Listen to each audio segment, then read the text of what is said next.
Oke, Assalamualaikum warahmatullahi wabarakatuh.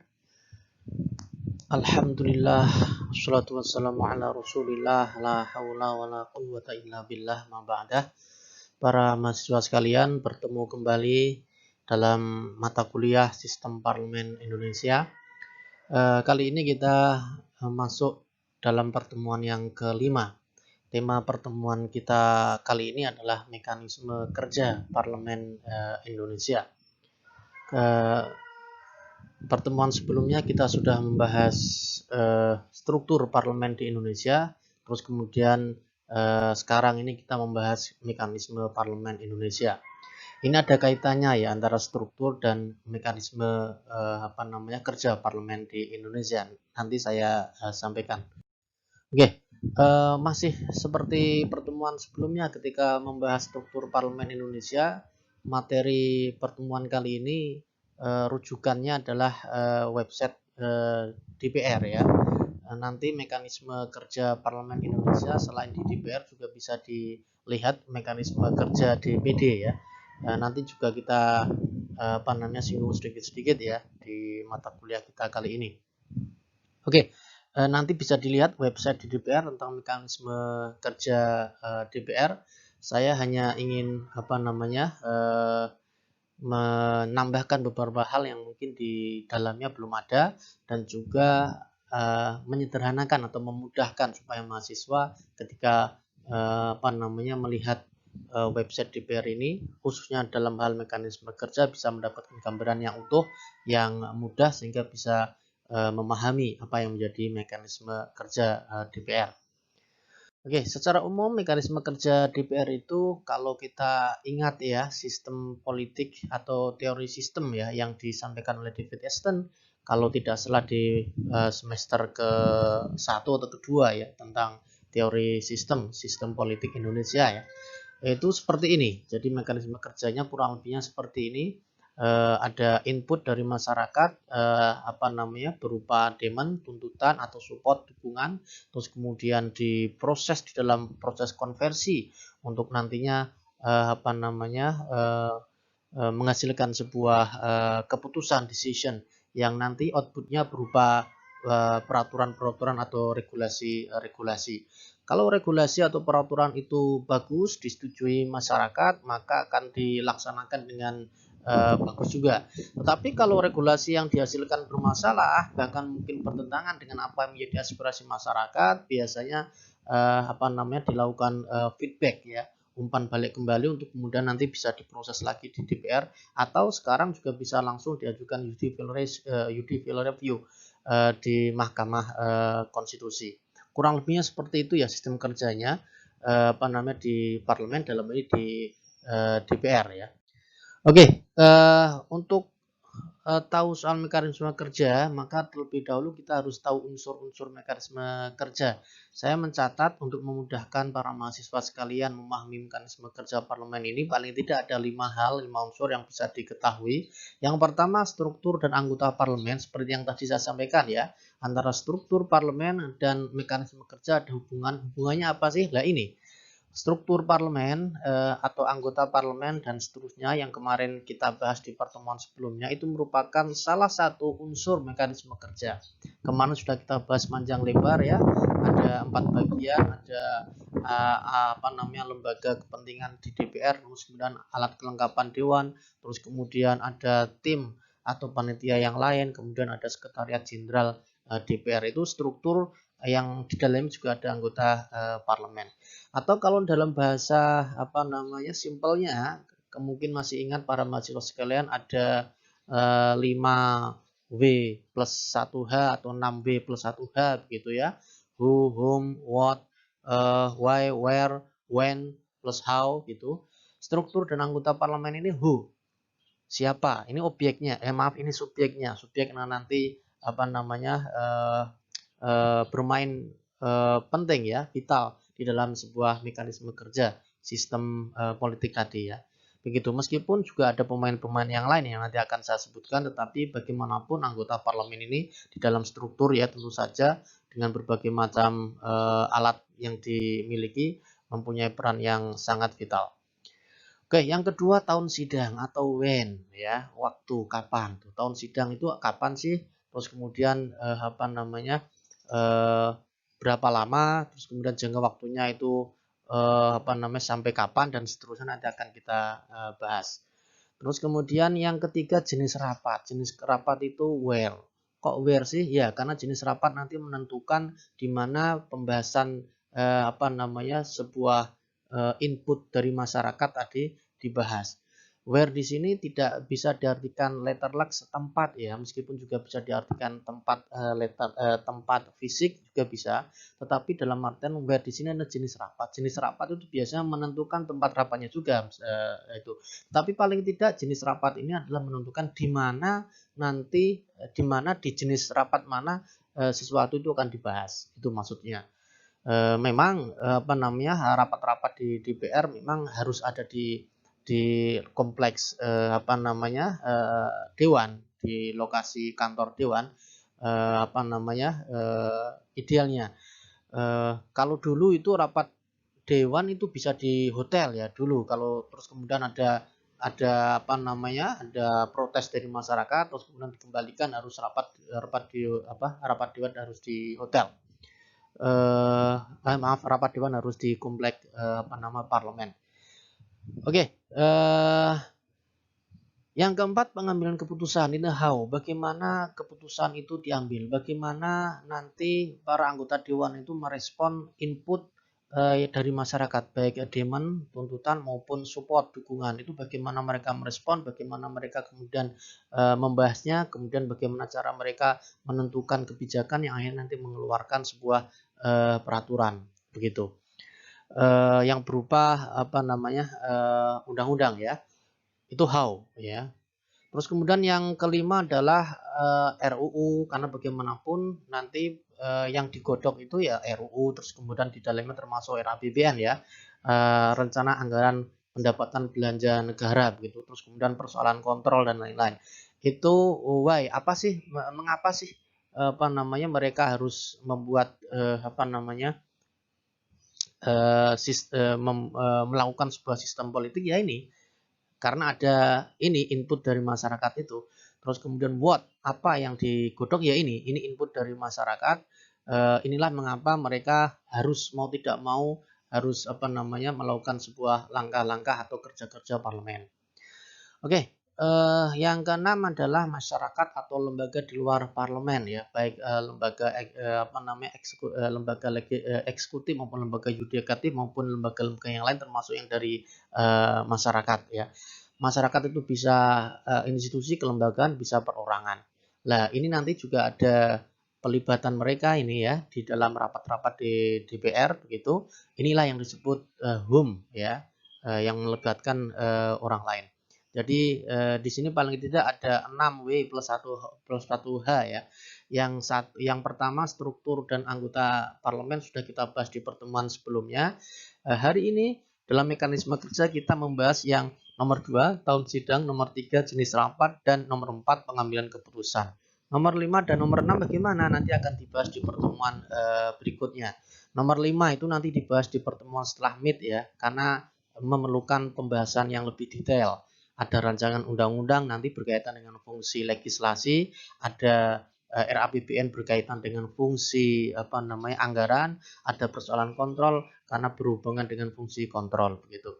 Sementara yang keenam masyarakat dan lembaga nanti akan dibahas di pertemuan setelah ini kurang lebihnya ya, yaitu tentang pola hubungan parlemen karena bagaimanapun parlemen harus berhubungan dengan lembaga-lembaga yang lain, sesama lembaga negara maupun lembaga-lembaga yang ada di masyarakat.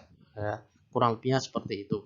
Oke, sekali lagi dalam kesempatan kali ini kita nanti fokus pada yang kedua, ketiga, dan keempat tahun sidang, jenis rapat, dan pengambilan keputusan. Oke, tahun sidang ya tahun sidang ini apa namanya secara apa namanya tradisi ya di Indonesia itu tahun sidang DPR RI itu diawali setiap tanggal 16 Agustus ya dan kemudian diakhiri tanggal 15 Agustus di tahun berikutnya. Kalau di Indonesia kemarin tanggal 2 tahun 2019 ya diawali di apa namanya tanggal 16 Agustus tahun 2019 kemudian nanti akan berakhir tahun sidang setahun itu ya di tanggal 15 Agustus 2020 tahun ini. Kemudian artinya awal tahun baru bagi anggota dewan adalah tanggal 16 Agustus ya. Ini kayak orang sekolah kalau di perkuliahan biasanya diawali awal semester ya. Awal semester itu diawali di bulan awal September, tapi kalau di DPR itu diawali di tanggal 16 Agustus. Ya, di tanggal 16 Agustus sebagai awal masa sidang itu biasanya dibuka dengan pidato kenegaraan presiden.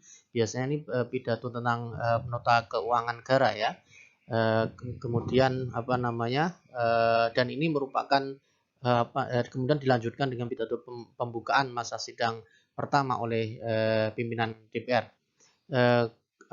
Situasi ini biasanya dianggap sebagai konvensi karena peraturan kebiasaan kenegaraan yang tidak tertulis tapi sudah terlembagakan. Ini sudah kita bahas sebenarnya di soal konvensi ini sudah kita bahas mungkin di pertemuan pengantar ilmu politik ya. Oke, dalam masa satu sidang waktu kerja DPR itu dibagi menjadi 4 atau 5 masa persidangan ya. Setiap masa persidangan terdiri dari 2 jenis masa sidang, yaitu masa sidang itu sendiri dan masa reses. Saya ulangi, dalam 1 tahun sidang paling tidak ada 5 atau 6 kali masa persidangan. Kemudian di dalam satu masa sidang itu ada 2 jenis masa. Yang pertama masa sidang, yang kedua masa reses. Masa sidang itu apa sih? Masa sidang itu adalah masa di mana DPR atau anggota DPR itu bekerja di dalam gedung DPR ya, di kantornya itu. Begitu. Di kantornya itu di dalam masa sidang itu berbagai aktivitas dilakukan oleh anggota dewan kalau di DPR pusat ya yang di Senayan sana ya. Di Senayan, kalau di konteks Jawa Tengah ya di Gedung Berlian ya yang di Jalan Pahlawan itu. Kalau di daerah di DPRD kabupaten kota ya di kantornya masing-masing begitu. Ya, di dalam kantor itu ada kegiatan-kegiatan rapat, dilakukan kegiatan-kegiatan rapat dalam rangka pelaksanaan fungsi parlemen, yaitu fungsi legislasi, fungsi anggaran, fungsi pengawasan, yang di dalamnya ada rapat-rapat dengan pemerintah sampai dengan yang melibatkan masyarakat ya. Termasuk kegiatan menerima dan memperjuangkan aspirasi rakyat yang datang ke DPR baik baik secara individu maupun berkelompok, termasuk para demonstran ya, itu juga harus diterima, harus diajak berdialog. Itu merupakan tugas anggota DPR. Itu masa sidang. Kalau masa reses itu apa sih? Masa reses itu adalah masa di mana para anggota dewan itu bekerja di luar gedung DPR. Jadi meskipun posisi mereka di luar gedung DPR bukan berarti mereka bukan tidak bekerja, tapi tetap dianggap bekerja karena masanya adalah masa reses. Di sini mereka menjumpai konstituen di daerah pemilihannya masing-masing ya.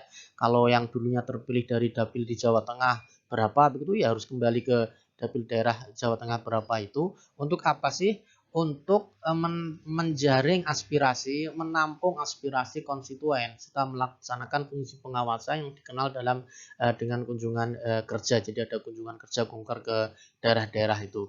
Kunjungan ini bisa dilakukan anggota dewan secara perorangan maupun secara kelompok gitu. Biasanya kalau ada masa reses biasanya memang dimanfaatkan betul oleh anggota DPR dan juga oleh masyarakat sekitar untuk merumuskan kembali perjanjian-perjanjian awal, apa yang sudah disepakati atau apa yang belum disepakati, terus kemudian perkembangan terbaru dan sebagainya, kontrak-kontrak politik dan sebagainya bisa dievaluasi di sini dan juga mungkin bisa diperbaharui di masa reses ini. Meskipun sebenarnya untuk menjaring masyarakat, menampung aspirasi masyarakat tidak harus di masa reses, tapi di masa-masa sidang juga sangat dimungkinkan, apalagi anggota DPR mempunyai banyak pembantu ya, ada staf ahli, ada staf staf khusus dan staf-staf yang lain lah yang saya kira juga bisa membantu kelancaran kerja DPR, anggota DPR. Oke, itu soal soal tahun sidang ya. Yang kedua atau WEN. Yang kedua jenis rapat atau WER. Di mana sih persoalan-persoalan yang sudah merupakan aspirasi masyarakat itu akan dibahas. Lah, pada kalau kita melihat tata tertib di DPR ya, itu ada 19 jenis rapat gitu. Cuman saya menyederhanakan menjadi 7 jenis rapat ya. Tetapi juga meskipun ini saya tampilkan 7, sebenarnya ini juga merangkum ke semuanya. Karena apa? Karena yang 6 itu rapat paripurna luar biasa, rapat konsultasi, rapat kerja, rapat dengar pendapat umum itu sebenarnya sudah ada di tata tertib di DPR. Kemudian yang terakhir yang saya sebut sebagai rapat AKD, rapat alat kelengkapan dewan, rapat fraksi, rapat panitia, rapat tim, itu memang juga sudah ada, cuman saya rangkum menjadi satu sini. Kalau kemarin sudah kita bahas AKD itu ada 10 ya. Terus kemudian fraksi, ada panitia, panja, dalam ini ada tim. Berarti kalau di total itu 10 ditambah 3, 13, ditambah 6 yang awal tadi, berarti ada 19, sesuai kan, pas begitu. Cuman saya ingin menyederhanakan menjadi sebuah tabel ini. Nah, masing-masing jenis rapat ini nanti bisa dilihat di tata tertib ya lebih lengkapnya ya. Saya ulangi, jenis-jenis rapat ini itu pesertanya berbeda-beda. Pemimpinnya rapat juga berbeda-beda. Keterangan dalam rapat ini juga berbeda-beda, begitu ya. Sehingga kita harus jeli. Ini persoalan A misalnya itu dibahas di mana, persoalan B dibahas di mana, kita harus tahu. Nah, ini pentingnya atau memahami mekanisme kerja di DPR termasuk dalam jenis rapat. Siapa yang nanti bertanggung jawab, siapa yang harus kita hubungi kalau kita ingin mengetahui proses pembahasannya itu sampai mana, itu kita harus tahu jenis rapatnya itu di mana. Kurang lebihnya seperti itu ya. Ini ada rapat yang memang khusus internal anggota DPR, tapi juga ada yang melibatkan orang atau pihak lain. Misalnya rapat dengar pendapat itu melibatkan pemerintah di sini ya. Rapat dengar pendapat umum selain melibatkan pemerintah juga ini melibatkan juga perseorangan, organisasi maupun badan swasta. Jadi kita harus bisa memilah ini rapat-rapat itu nanti sebuah permasalahan itu dibahas di rapat apa, terus kemudian sudah sampai mana, kita harus bisa jeli untuk melihat itu. Oke. Yang berikutnya jenis pengambilan keputusan ya. Pengambilan keputusan di dalam DPR itu paling tidak ada 3 hal yang perlu diperhatikan ya. Yang pertama quorum, yang kedua nanti berkaitan dengan mufakat, yang ketiga berkaitan dengan suara terbanyak. Ini pengambilan keputusan. Yang pertama quorum, tentu saja sebagaimana rapat-rapat pada umumnya, termasuk rapat mahasiswa lah yang di organisasi mahasiswa harus memperhatikan terpenuhinya quorum gitu ya. Kalau dalam hal ini adalah lebih dari separuh anggota rapat itu harus dihadiri lebih dari separuh jumlah anggota rapat ya, quorum. Terus kemudian apabila tidak tercapai ya harus ditunda sebanyak-banyak 2 kali dengan masa tenggang waktu masing-masing tidak lebih dari 24 jam. Kurang lebih seperti itu ya, bisa dibaca lebih jauh. Kalau ada persoalan lagi nanti bisa dimusyawarahkan di dalam badan musyawarah ya. Sekali lagi badan musyawarah kemarin sudah kita sampaikan termasuk dalam alat kelengkapan dewan. Yang kedua yang berkaitan dengan pengambilan keputusan itu adalah mufakat ya. Di konteks Parlemen Indonesia, pengambilan keputusan di dalam rapat Parlemen Indonesia, dalam ini ada DPR dan juga DPD ya, pada dasarnya diusahakan sejauh mungkin, sebisa mungkin dengan cara musyawarah untuk mencapai mufakat, meskipun ini sulit. Sulit karena apa? Karena yang namanya mufakat itu semua harus setuju. Satu orang nggak setuju nggak bisa disebut sebagai mufakat, jadi semua harus setuju begitu. Dan ini sebenarnya merupakan tujuan awal sebetulnya supaya rapat-rapat itu penyelesaiannya dengan mufakat. Cuman sulit gitu. Pengambilan keputusan berdasarkan mufakat bisa dilakukan setelah kepada anggota rapat yang hadir itu diberikan kesempatan untuk mengeluarkan pendapat serta saran dan kemudian dipandang cukup untuk diterima oleh rapat itu sebagai sumbangan pendapat dan pemikiran bagi penyelesaian masalah yang sedang dimusyawarahkan. Jadi sebelum diketok sah secara mufakat harus ada pemberian waktu ya, pemberian kesempatan untuk mengungkapkan pendapat-pendapat yang ada pada waktu itu. Baru kemudian kalau sudah disetujui bersama baru tok tok tok begitu. Jadi tidak boleh meskipun ini nanti nanti bisa diambil secara mufakat langsung dimufakatkan, nggak bisa, harus ada proses awalnya. Oke, kalau tidak ini keputusan, tetapi keputusan mufakat bisa sah apabila diambil dalam rapat yang telah mencapai quorum seperti yang slide sebelumnya tadi dan disetujui oleh semua yang hadir ya, yang hadir dalam rapat itu. Kalau tidak bisa disetujui secara mufakat ya karena ada perbedaan pendapat di antara peserta rapat yang tidak bisa dikompromikan, yang tidak bisa dimufakatkan, dan itu nggak masalah di dalam alam demokrasi, nggak masalah, maka bisa diambil keputusan itu berdasarkan suara terbanyak atau voting, dan voting ini menjadi persoalan yang wajar ya, menjadi persoalan yang wajar, menjadi persoalan yang biasa saja, yang sah juga di dalam proses pengambilan keputusan.